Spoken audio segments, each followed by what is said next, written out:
आज दिल्ली विधानसभा से अरविंद केजरीवाल ने जो जो कहा ना दोस्तों, उसके एक एक शब्द को आपको सुनना पड़ेगा।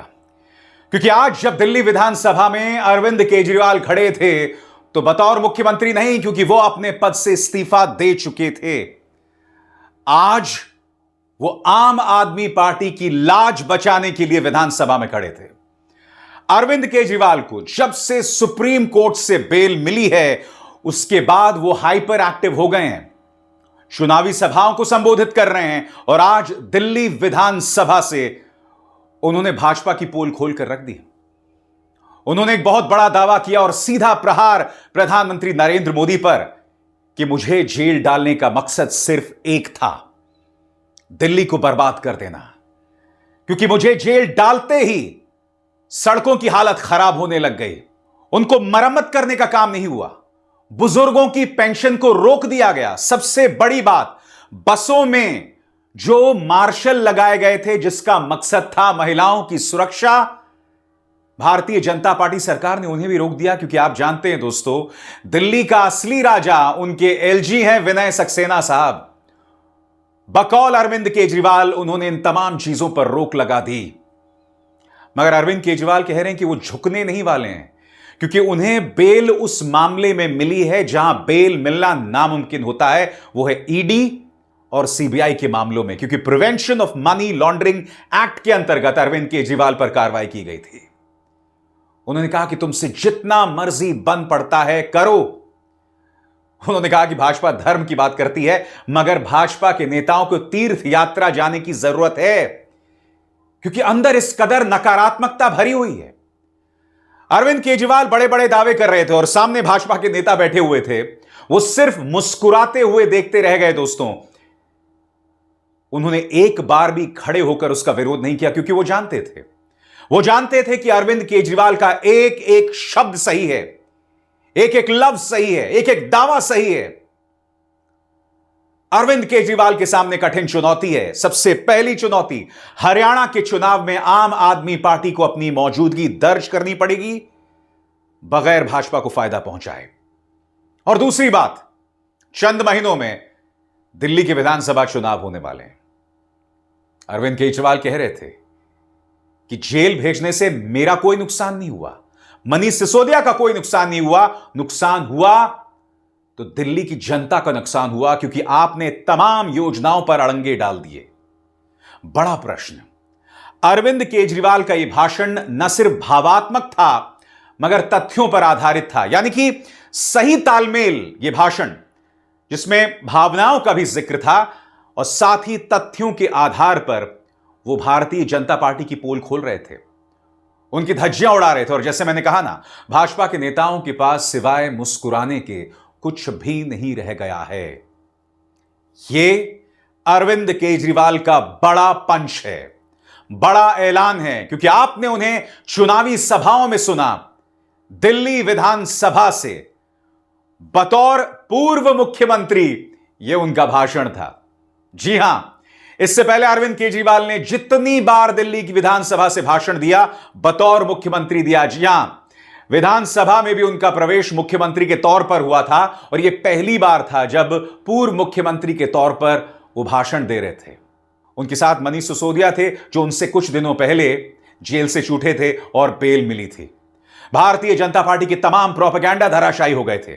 और आज एक बार फिर अरविंद केजरीवाल न सिर्फ दिल्ली की जनता से बल्कि देश की जनता से रूबरू हो रहे थे। मैं चाहूंगा दिल्ली विधानसभा में दिया अरविंद केजरीवाल का यह ऐतिहासिक भाषण आप जरूर सुने। इसके एक एक शब्द पर गौर कीजिएगा, क्योंकि जिस जगह यह भाषण दिया गया है उसके मायने अलग हैं। जब आप एक चुनावी सभा में कुछ कहते हैं उसके मायने अलग होते हैं, मगर जब आप दिल्ली विधानसभा से बातें कहते हैं तो मायने बदल जाते हैं। सुनते हैं दिल्ली के पूर्व मुख्यमंत्री अरविंद केजरीवाल को। माननीय अध्यक्ष महोदय, आज मैं भगवान की कृपा से दिल्ली के और देश के करोड़ों लोगों के आशीर्वाद से आप लोगों के बीच में जेल से छूट के आया हूँ। उन सब लोगों का मैं तहे दिल से शुक्रिया अदा करता हूँ, भगवान का शुक्रिया अदा करता हूँ। मैं हमेशा कहता हूँ मैं जानता हूं मेरे विपक्ष के साथी मुझे यहाँ देख के, मनीष सिसोदिया के देख के दुखी तो हो रहे होंगे। तो मैं हमेशा कहता हूँ मोदी जी बहुत ताकतवर है, बहुत ताकतवर है, और अथाह पैसा है उनके पास, अथाह रिसोर्सेज हैं, पर मोदी भगवान नहीं है।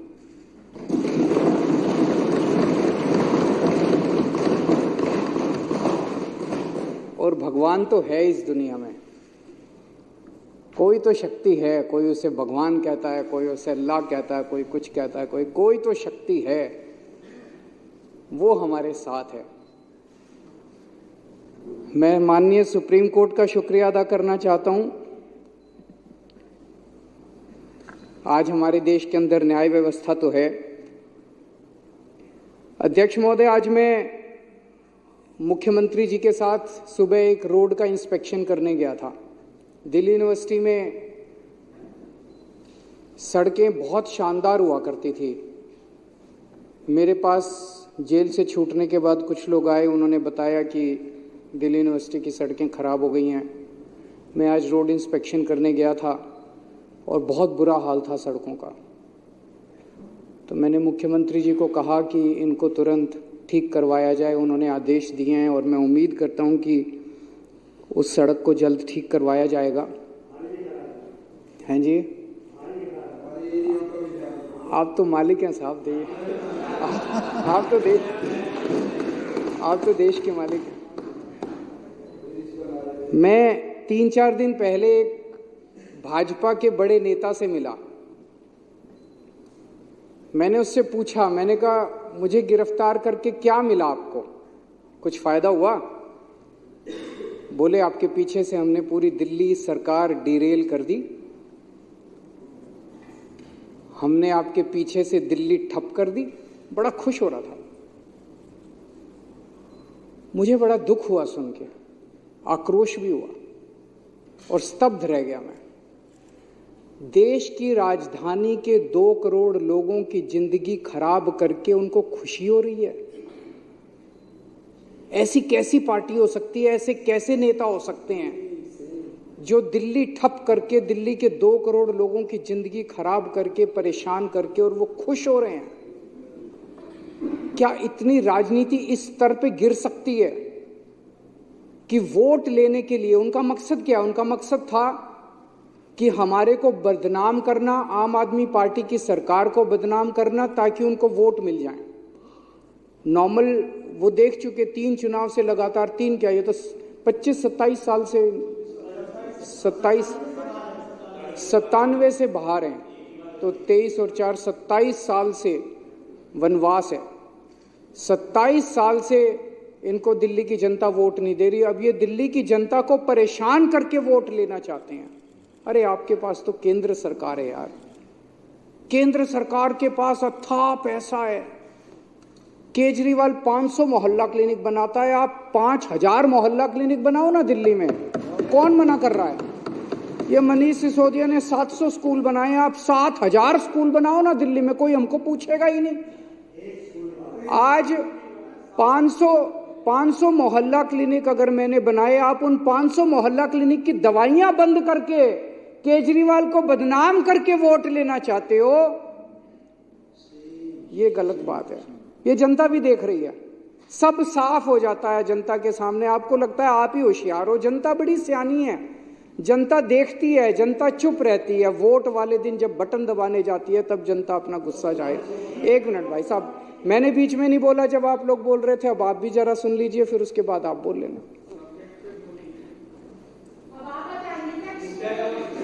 तो काम रोकने से, काम खराब करने से जनता वोट नहीं देगी। काम करने से, अच्छा काम करने से जनता वोट देगी।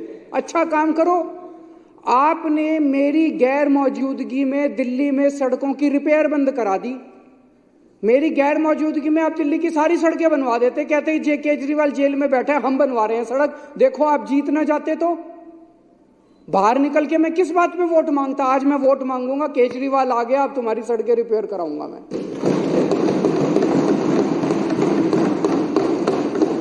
आते 5,000 करोड़ रुपए मोदी जी से, केंद्र सरकार से, सारा पैसा तो आपके पास है। 5,000 करोड़ रुपए में नई नई सड़कें बनवा देते, सारी एमसीडी की सड़कें रिपेयर करा देते, सारी दिल्ली सरकार की रिपेयर करा देते, हमारे पास कुछ काम ही नहीं बचता, आप ही आप होते। लेकिन आपकी तो पूरी की पूरी मेंटालिटी नेगेटिव है। इसके काम रोको, इसको ईडी भेज दो, इसको सीबीआई भेज दो, इसको जेल भेज दो। अरे कभी कभी थोड़ा भगवान के सामने बैठ के हाथ जोड़ के शांति से भी सोचा करो। हमें बस इन्होंने बस मार्शल हटा दिए मेरे पीछे से, बताओ कोई अच्छी काम करा? वो बस मार्शल आते हैं, बेचारे गरीब परिवारों से आते हैं। बस मार्शल की नौकरी कौन करता है? कोई अमीर आदमी, आपके बच्चे तो करते नहीं बस मार्शल की नौकरी। वो तो बेचारे गांव के, हमारे दिल्ली देहात के बच्चे जो हैं, गरीबों के बच्चे हैं, वही करते हैं बस मार्शल की नौकरी।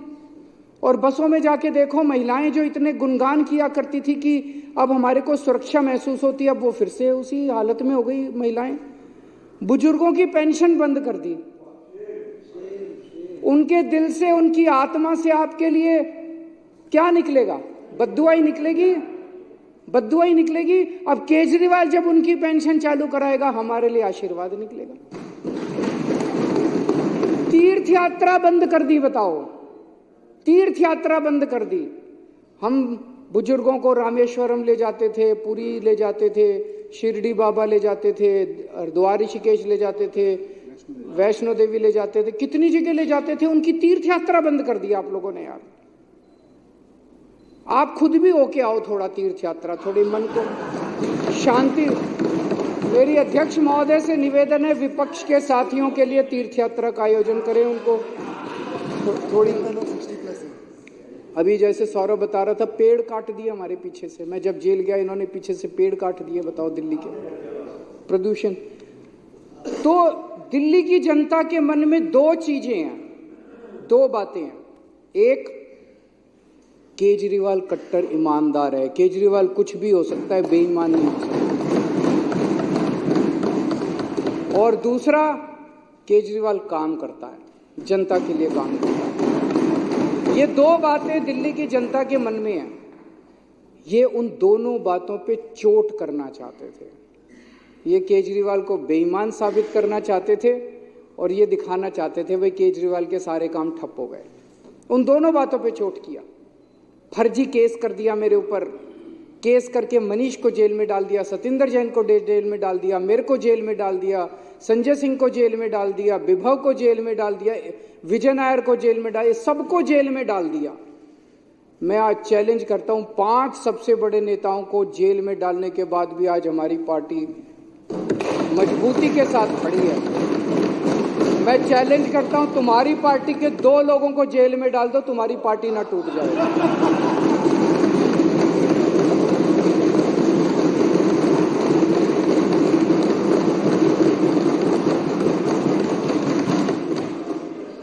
और इन्होंने ऐसा कानून लगाया मेरे ऊपर जिसमें बेल भी नहीं मिलती।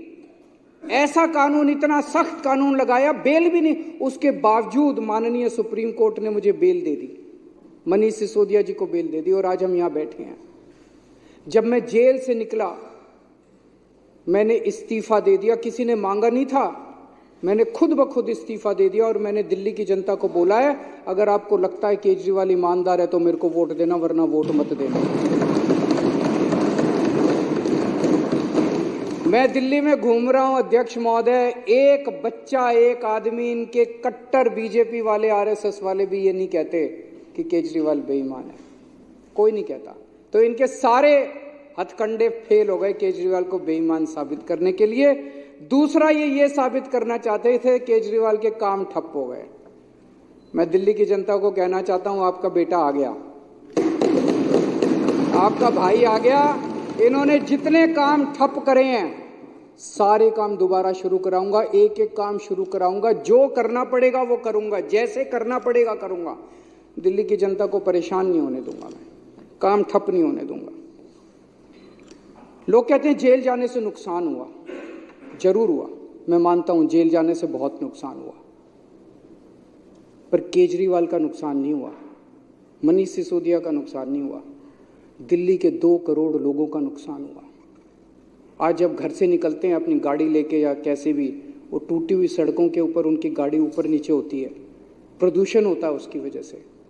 आज जगह जगह सीवर ओवरफ्लो कर रहे हैं, बस मार्शल हटा दिए इन लोगों ने। दवाइयाँ, मैं बात कर रहा था, टेस्ट बंद कर दिए। बताओ, अस्पतालों में टेस्ट बंद कर दिए यार तुम लोगों ने, दवाइयाँ बंद कर दी अस्पतालों के अंदर। ये सब ठीक नहीं है, ये सब ठीक नहीं है, अच्छी बात नहीं है। थोड़ा भगवान से डरो। अभिमान, किस रावण का भी अभिमान नहीं टिका था। मैंने अंदर गीता और रामायण बहुत पढ़ी और उसी का मैं आपसे हाथ जोड़ के पूरी विनम्रता से कह रहा हूं, अभिमान मत करो, अहंकार मत करो। अहंकार टिकता नहीं है, किसी का नहीं टिकता। इतिहास में किसी का अहंकार नहीं टिका। आप भी थोड़ा भगवान से डरो।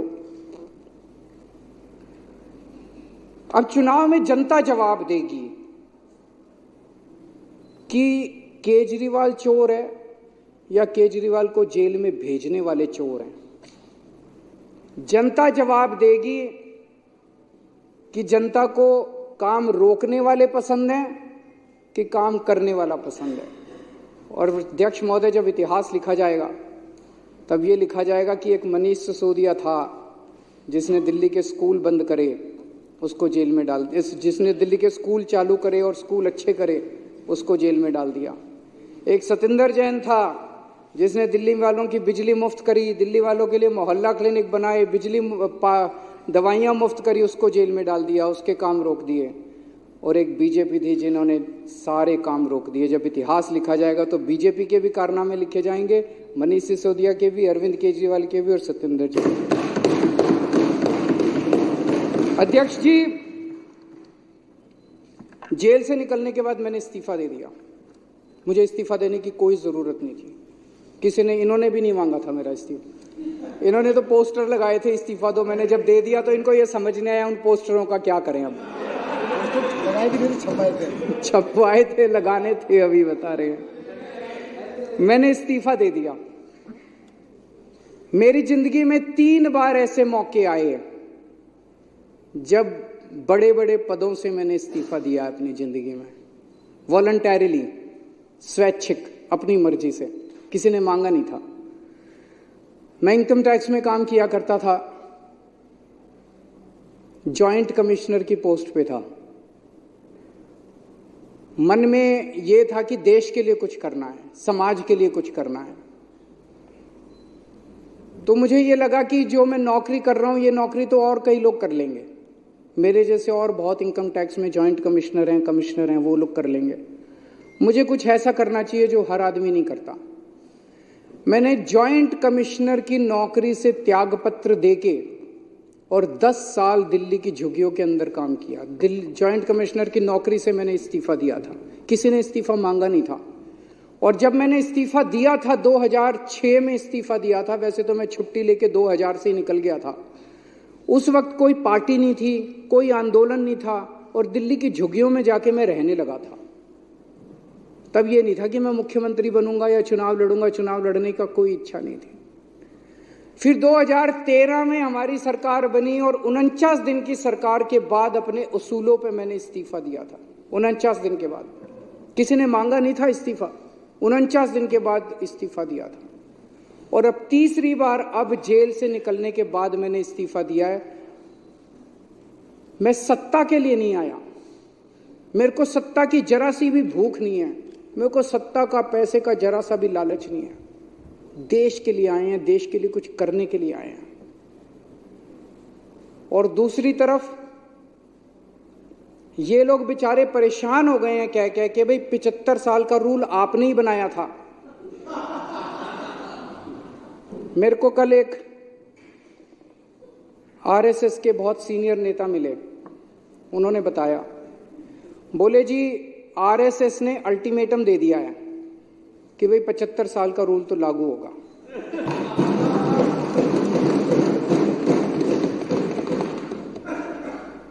लेकिन वो मान नहीं रहे, कह रहे हैं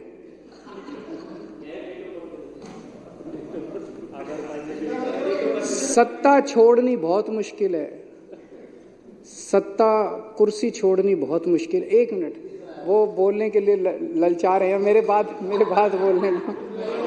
सत्ता छोड़नी अध्यक्ष महोदय बहुत मुश्किल है, सत्ता का लालच छोड़ना बहुत मुश्किल है।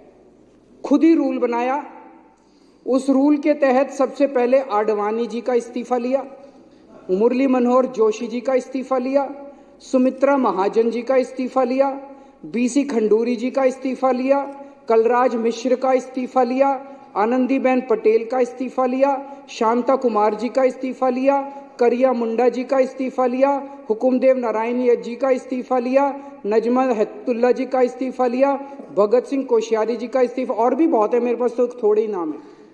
उन सब का इस्तीफा लेने के बाद जब अपना नंबर आया तो कहते हैं ये कानून मेरे पे लागू नहीं होगा। ये तो ठीक नहीं है। सबके लिए बराबर कानून होना चाहिए, नहीं होना चाहिए? मैं ये सोच रहा था कल को कोई अफसर 60 साल की उम्र होने के बाद कहे मैं तो नहीं रिटायर होता जी। कल को कोई सुप्रीम कोर्ट का जज 65 साल की उम्र होने के बाद कहे जी मैं तो रिटायर नहीं होता। व्यवस्था ही खराब हो जाएगी। ऐसी व्यवस्था कैसे चलेगी? अगर आपने अपने अंदर एक रूल बनाया, कानून बनाया, भाई 75 साल में सारे रिटायर होंगे तो सारे रिटायर होंगे, उसमें सारे आते हैं, उसमें तो सत्ता का लालच जो है, कुर्सी से चिपके रहने का, जो कहते थे परिवार नहीं है, किसके लिए पता नहीं, किसके लिए इतना लालच है उसका। तो आज आरएसएस के कार्यकर्ता घर घर में जब जाते हैं तो लोग उनसे पूछते हैं कि भाई 75 साल का रूल उनके ऊपर क्यों नहीं लागू होगा, जब सबके ऊपर लागू हो रहा है। तो मुझे ये लगता है कि जब आदमी किसी बड़े पद पे बैठे तो उसे निस्वार्थ भाव से समाज की सेवा करनी चाहिए। पद रहे ना रहे इसकी चिंता बिल्कुल नहीं करनी चाहिए। अंत में अध्यक्ष महोदय, मैं फिर से यही कहना चाहूँगा, हमारी दिल्ली बहुत खूबसूरत है, हमारे दिल्ली वाले दिल वाले हैं। हमें सबको 2-2.5 करोड़ लोगों को मिलके दिल्ली बनानी है। इसमें हर हिंदू, मुस्लिम, सिख, ईसाई सबको मिलके दिल्ली बनानी है। इसमें ब्राह्मण, यादव, जाटव, दलित, बनिए सबको मिलके बनानी है। इसमें बीजेपी वाले, कांग्रेस वाले, आम आदमी पार्टी, हम सबको मिलके बनानी है। इसमें ये काम रोकना, काम बंद करना, ये अच्छी बात नहीं है। मैं अपने सभी विपक्ष के साथियों से भी निवेदन करता हूं कि चुनाव के टाइम में चुनाव लड़ेंगे, चुनाव के बाद हमें सबको मिलके काम करना है। थैंक यू अध्यक्ष।